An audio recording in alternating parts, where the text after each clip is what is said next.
आज हम सीखेंगे एनिमलिया जगत के इन्वर्टिब्रेटा समूह के संघ पोरिफेरा, सिलेंट्रेटा, प्लैटीहेल्मिन्थस, निमेटोडा, एनेलिडा के बारे में।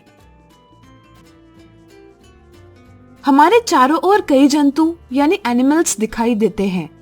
इनके अध्ययन के लिए इनका वर्गीकरण करना आवश्यक है। वस्तुतः सभी प्राणी यूकारियोटिक, बहुकोशिक यानी मल्टीसेल्युलर और विषमपोषी यानी हेटेरोट्रोफ्स हैं।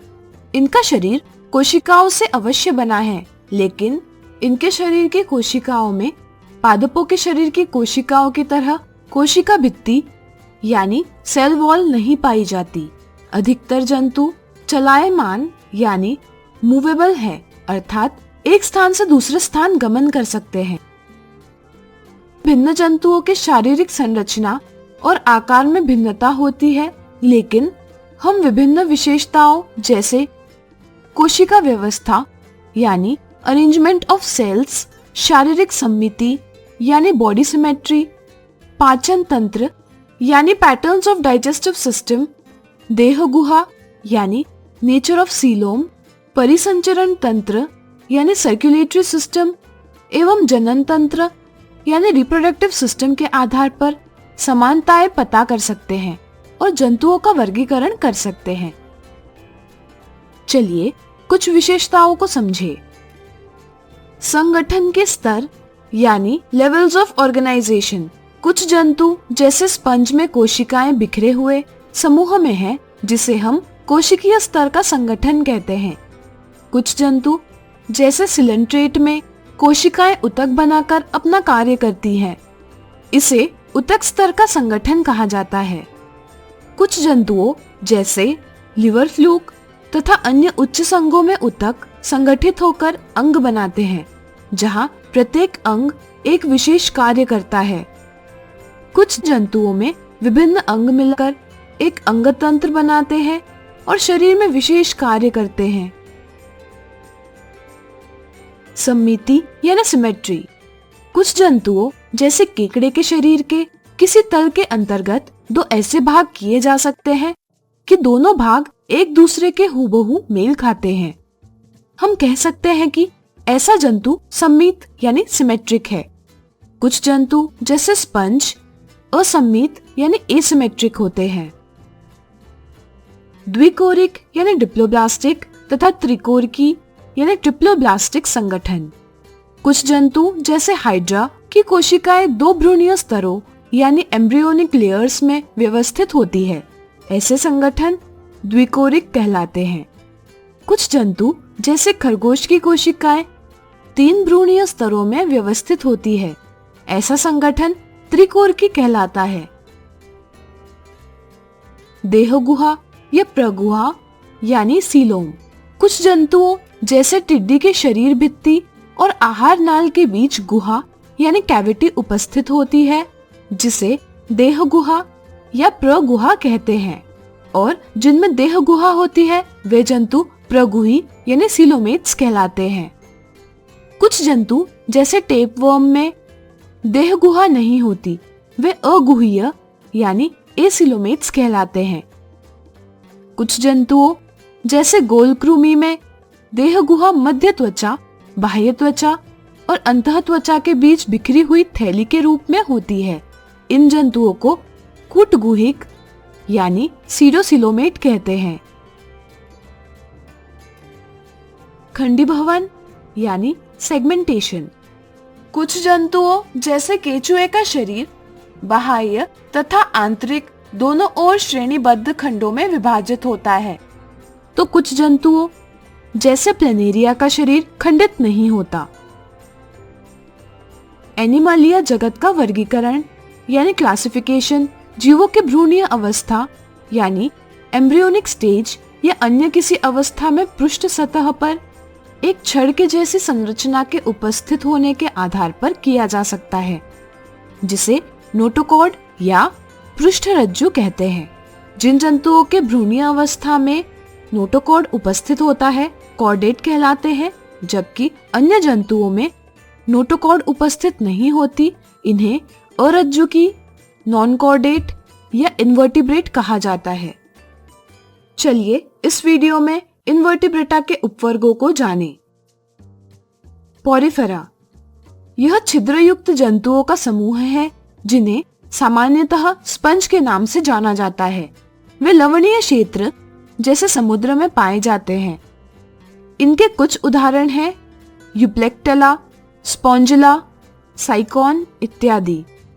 वे अचल होते हैं तथा किसी आधार से चिपके रहते हैं। इनके संपूर्ण शरीर में अनेक छिद्र होते हैं जिन्हें ऑस्टिया कहते हैं। ये नाल प्रणाली यानी कनाल सिस्टम से जुड़े होते हैं जिसके अंतर्गत शरीर में जल, ऑक्सीजन तथा भोजन का संचरण यानी सर्कुलेशन होता है। इनका शरीर कठोर आवरण अथवा बाह्य कंकाल से ढका हुआ होता है। इनकी शारीरिक संरचना सरल होती है तथा ऊतकों में विभेदन नहीं होता। वे लैंगिक तथा अलैंगिक जनन से संतति उत्पन्न कर सकते हैं। सिलेंट्रेटा या नाइडेरिया, इनमें हाइड्रा, जेलीफिश, एनीमोन जैसे जीव सम्मिलित हैं। वे सभी बहुकोशिक जलीय जंतु हैं। इनका शारीरिक संगठन ऊतकीय स्तर का होता है। पोरिफेरा की तुलना में उनके शारीरिक संगठन में अधिक विभेदन देखने मिलता है। उनके शरीर में एक देह गुहा यानी सीलोम पाई जाती है। इनका शरीर कोशिकाओं की दो परतों बाह्य त्वचा एक्टोडर्म एवं आंतरिक त्वचा एंडोडर्म से बना होता है। इसलिए वे द्विकोरक यानी डिप्लोब्लास्टिक होते हैं। दो परतों के बीच का स्थान जेली जैसा पदार्थ से भरा होता है, मेसोग्लिया से बना होता है। इनकी कुछ जातियां जैसे कोरल समूह में रहती है, जबकि कुछ जातियां जैसे हाइड्रा अकेली रहती हैं। वे लैंगिक और अलैंगिक दोनों पद्धतियों से जनन कर सकते हैं। प्लैटीहेलमिन्थस या चपटे कृमि यानी फ्लैटवर्म, इनमें प्लानेरिया जैसे स्वच्छंद जंतु तथा लिवर फ्लूक, टेपवर्म इत्यादि जैसे परजीवी यानी पैरासाइट्स जंतु सम्मिलित हैं। इनकी शारीरिक संरचना पहले वर्गों की तुलना में अधिक जटिल होती है तथा शारीरिक संगठन अंग स्तर का होता है। इनका शरीर पृष्ठधारीय एवं चपटा होता है। इनके शरीर में अंकुश यानी हुक्स तथा चूषक यानी सकर्स पाए जाते हैं, जिसकी सहायता से वे होस्ट के शरीर से जुड़े रहते हैं। इनके शरीर में देह गुहा यानी कैविटी नहीं होती, लेकिन इनके शरीर के दो भाग इस प्रकार किए जा सकते हैं कि दाया और बाया दोनों भाग एक दूसरे से हुबहू मेल खाए, अर्थात इनका शरीर द्विपार्श्व सममित यानी बायलैटरल सिमेट्रिक होता है। इनका ऊतक विभेदन 3 कोशिकीय स्तरों बाह्य त्वचा एक्टोडर्म, आंतरिक त्वचा एंडोडर्म तथा बीच की त्वचा मेसोडर्म से बना होता है। इसलिए वे त्रिकोरक यानी ट्रिप्लोब्लास्टिक होते हैं। इनके प्रत्येक जीव में नर और मादा दोनों जननांग उपस्थित होते हैं तथा वे लैंगिक तथा अलैंगिक जनन से संतति उत्पन्न कर सकते हैं। निमेटोडा या एस्केहेलमिन्थस या गोल कृमि यानी राउंड वर्म, इनमें गोल कृमि, फाइलेरिया कृमि, पिन कृमि इत्यादि सम्मिलित होते हैं। ये मुक्तजीवी जलीय स्थलीय होते हैं तथा वे पौधे एवं जंतुओं में परजीवी भी होते हैं। वे द्विपार्श्व सममित त्रिकोरक जंतु है जिनका शरीर बेलनाकार होता है तथा अंतिम भाग नुकीला होता है। इनमें ऊतक पाए जाते हैं, लेकिन अंग पूर्ण तरह से विकसित नहीं है। इनके देह गुहा रूपी थैली को कुटसिलोम यानी स्यूरोसिलम कहा जाता है। मानव में नीमाटोड द्वारा उत्पन्न विभिन्न रोग हैं हत्ती रोग यानी एलिफेंटाइसिस और अस्कीरियासिस। इनमें नर एवं मादा भिन्न होते हैं। मादा नर से बड़ी होती है। एनिलीडा या खंडित कृमि यानी सेगमेंटेड वर्म्स, इनमें कुछ जलीय जंतु जैसे नेरिस, जोंक यानी लीचेस तथा कुछ स्थलीय जंतु जैसे केचुआ यानी अर्थवर्म सम्मिलित है। साधारणतः वे द्विपार्श्वी सम्मित त्रिकोरक जंतु है। इनमें शारीरिक संगठन अंग स्तर का होता है। इनमें वास्तविक देह गुहा पाई जाती है। इनमें विशिष्ट संवहन, पाचन, उत्सर्जन और तंत्रिका तंत्र पाए जाते हैं, जिसके लिए विभिन्न अंग वास्तविक रूप में विभेदित होते हैं। उनका शरीर बाह्य रूप से खंडों में बांटा हुआ होता है। विभिन्न खंड एक दूसरे से वलय जैसी संरचनाओं से जुड़े हुए होते हैं। वलय जैसी इन संरचनाओं को एनुली कहते हैं। इन विशेषताओं के कारण इस समूह के जीवों को एनेलिड कहा जाता है। लैटिन में एनुलस का अर्थ है सूक्ष्म वलय।